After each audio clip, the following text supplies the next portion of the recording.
last question from the quiz is, what is the one key aspect of creating an inclusive environment for individuals with autism This is question or number. autistic people? Yeah, I was going to put it on that. Question 10. Right, okay. What do we want to do? We take these one at a time? Well, shall we tell them what the Okay. clearest answer is and then take them one at a time from there? Mm. So I would say it's to do with environment. So creating an environment. So it's got to be B, hasn't it? Providing clear and literal communication. Would you say? No.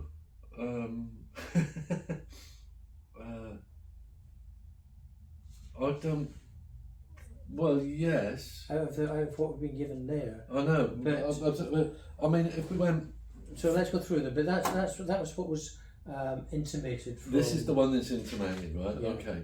So, but if you start with avoiding any changes in routine, what the question here is, right? Okay, this is a big, just that changes in routine. I have professionals, education professionals, who say to me, "Oh, but they've got to get prepared for the real world." Yes. Right, and I'm going, no, this is school, you know, but maybe they're right. And so the Special Educational Needs and Disability Code of Practice, which I'm constantly quoting, said that you're preparing them for adult life. Yeah, and it talks about in you know, following their aspirations and things like that. But also, we want to make a sort of inclusive environment. I suppose they're talking about an education environment, avoiding any change in routine. You want to make it as comfortable as you possibly can for them. Yeah. But I don't think you can avoid changes in routine. It's how you handle it. Yeah. How you deal with it, you know. And then that knocks into providing clear and literal communication. And the clear and literal communication is, we were going swimming this afternoon, now we're not, and how are you going to do that? You're going to do that with your visual timetable. You're going to, you know, explain what's going to happen instead, what you might go into, why you're not going swimming this afternoon. But ultimately, you are, you know, clear and literal communication because of a change in routine. Yes. Maybe. Yeah. Maybe. And it's so important to be able to give a justifiable reason why something's good. It's not good enough to just say this isn't happening now. No, because not it's no. just too much.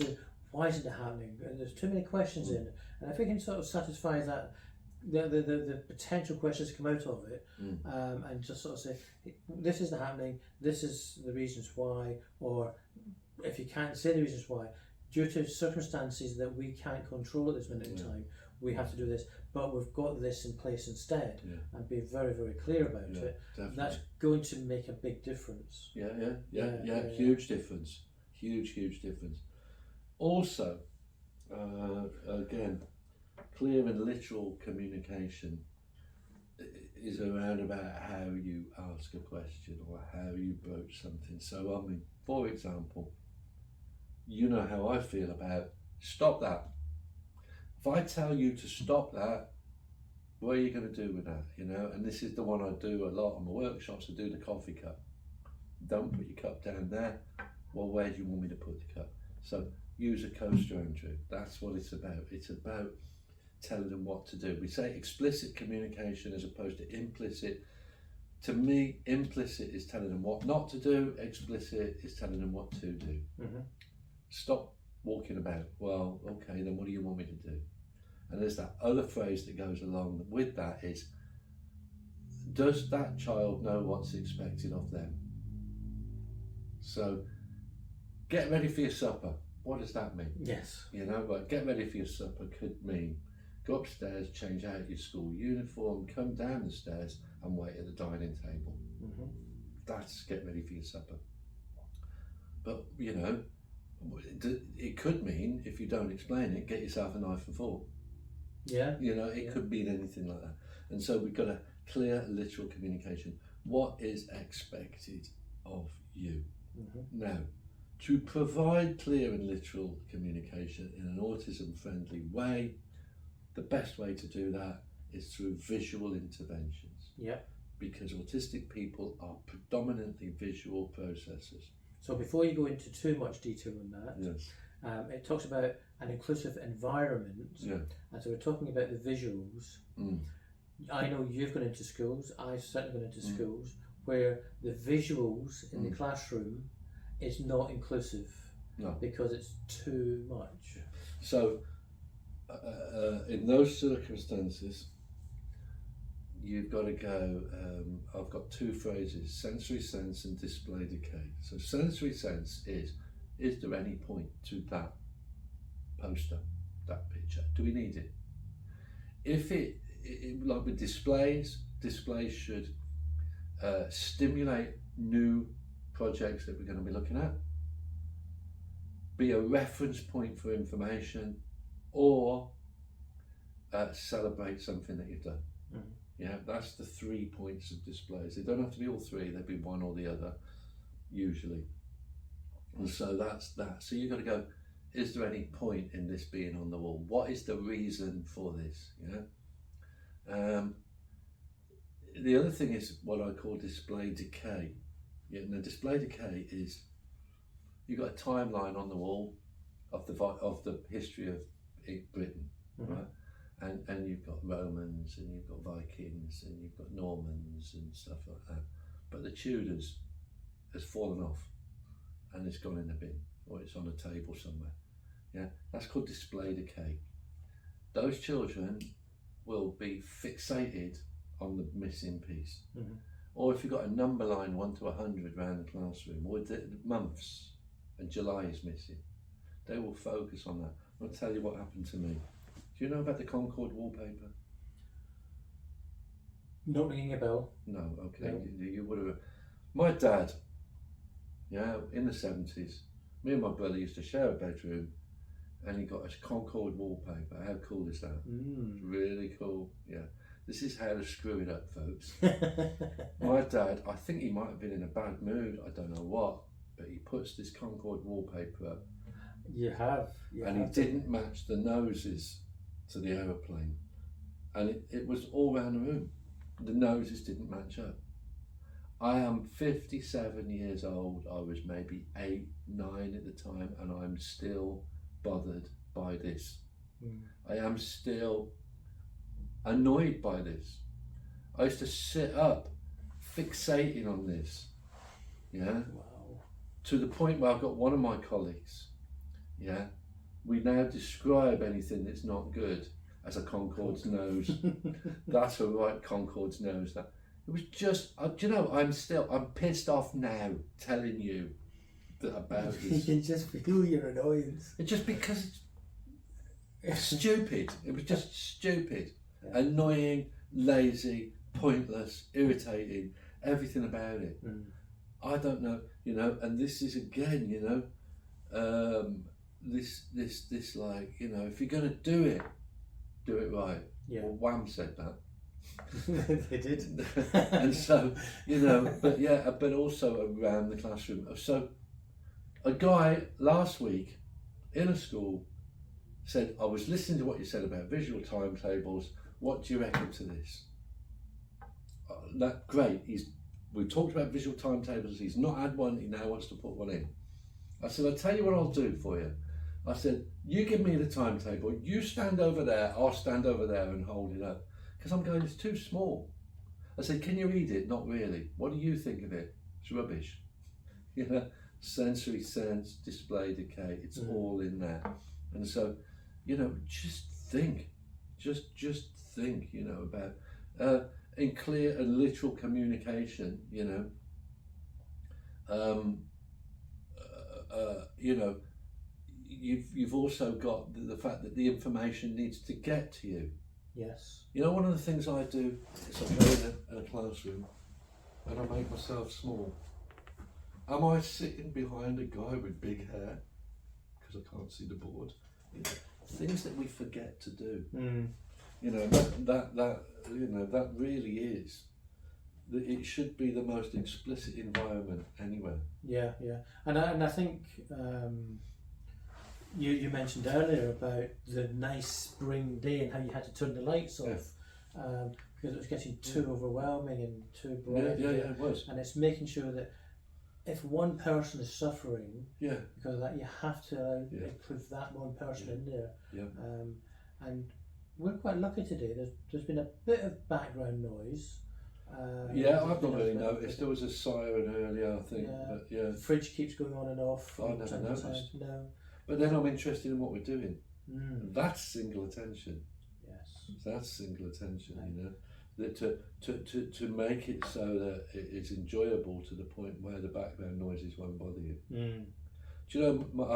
I just need to add. My father's terminally ill at the moment, so I need to remind him before he dies how annoyed I am with the Concorde.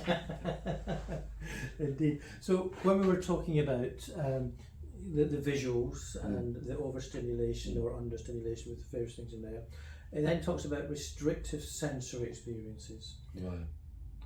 Are you familiar with a thing called attention autism? Attention autism? Yeah. Not in that context, but maybe when I hear it. It's a program of interventions for autistic people. And I only know it because my wife uses the program. She teaches autistic children, and it's all about creating sensory experiences. Right.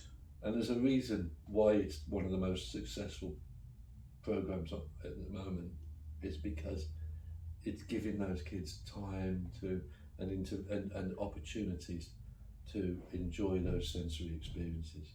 And so you don't restrict sensory experiences, but you structure them in a way that they are viable for those young people to enjoy. You know, let's dive into the bag of spaghetti, the tin of spaghetti, but it's that kind of thing.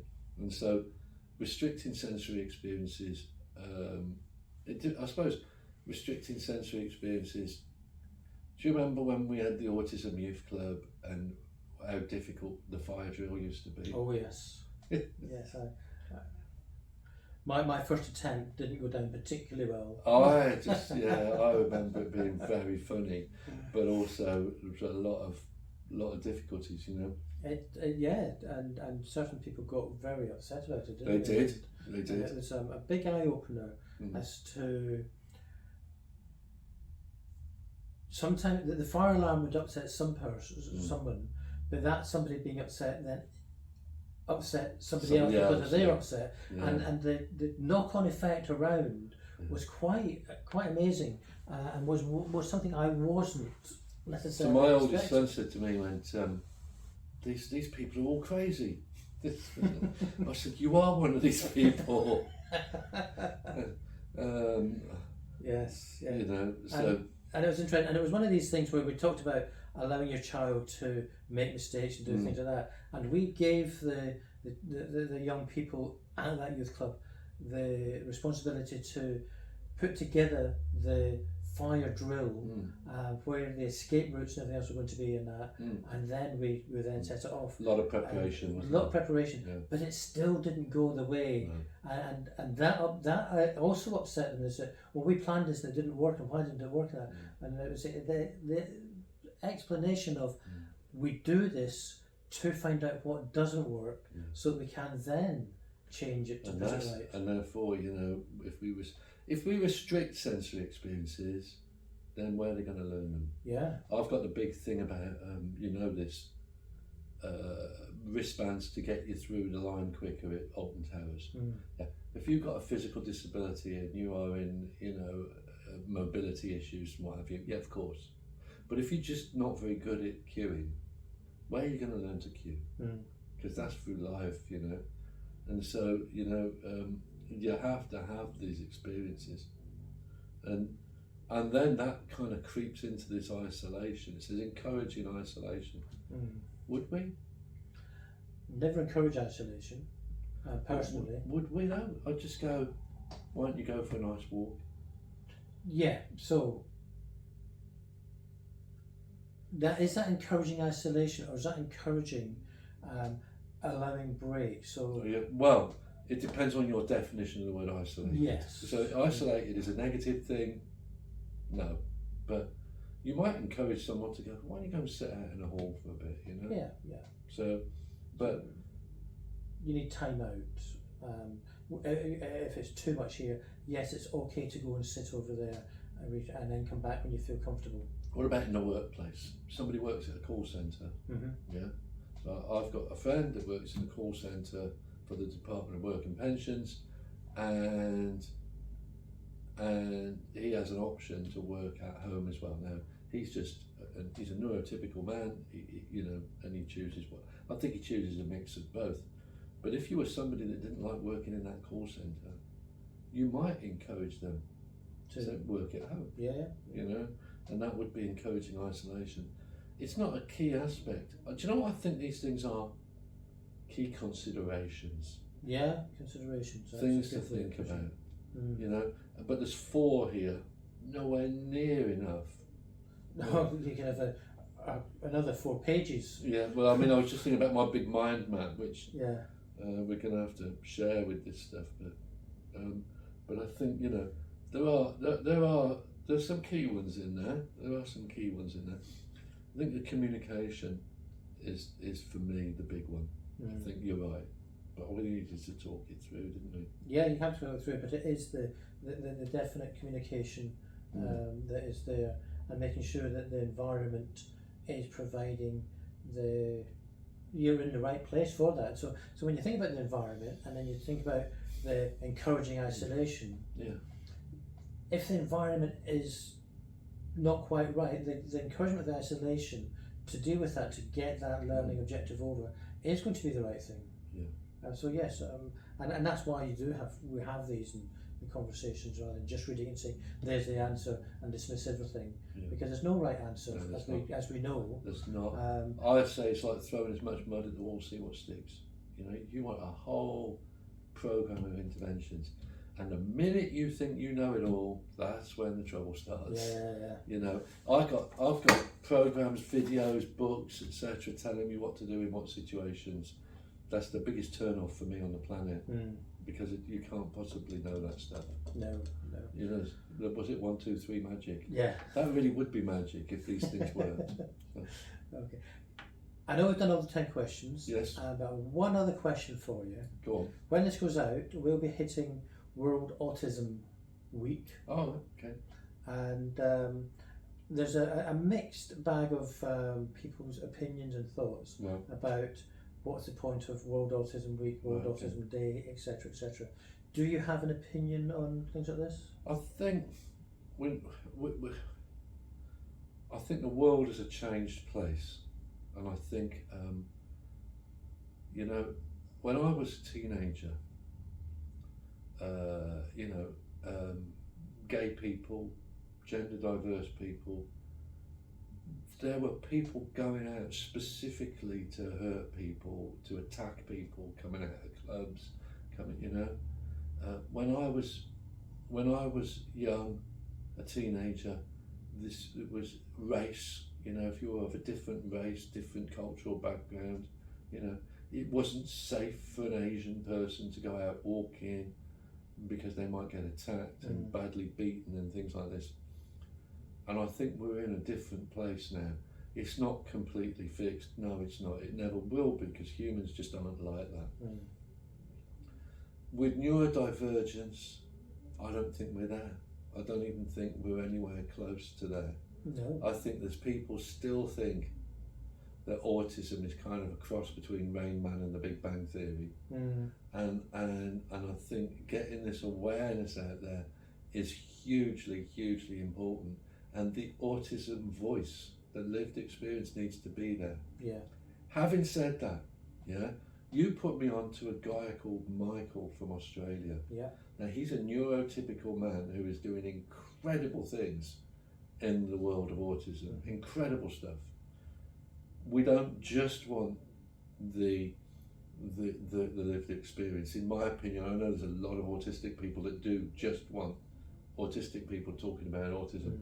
As a neurodivergent person, I'm delighted that people from the neurotypical world are supporting that cause. Yeah. And supporting all that stuff, you know, because everybody needs to be involved. And because everybody needs to be involved, what better way to do it than to have a you know, a celebratory week. Yeah. I think it's absolutely, it's not just good, it's essential. It is essential because there's got to be times where we can just focus on certain things, and schools will put other children in a situation that say, this is what your colleague's going through, this is what your friend's struggling with, etc., etc., and try these things. And it's just to give a different perspective. So I do think they are really good. There has been people sort of saying, well, why just make it a week? It should be all day, every day, etc. Well, you can't, because people would not focus all day, every day. You know, it's about bringing that awareness to people. It is. You know, and it's going to be all over Instagram, and it's going to be all over all TikTok and things like that. So, you know, I think it needs to be done. I think it really, really needs to be done.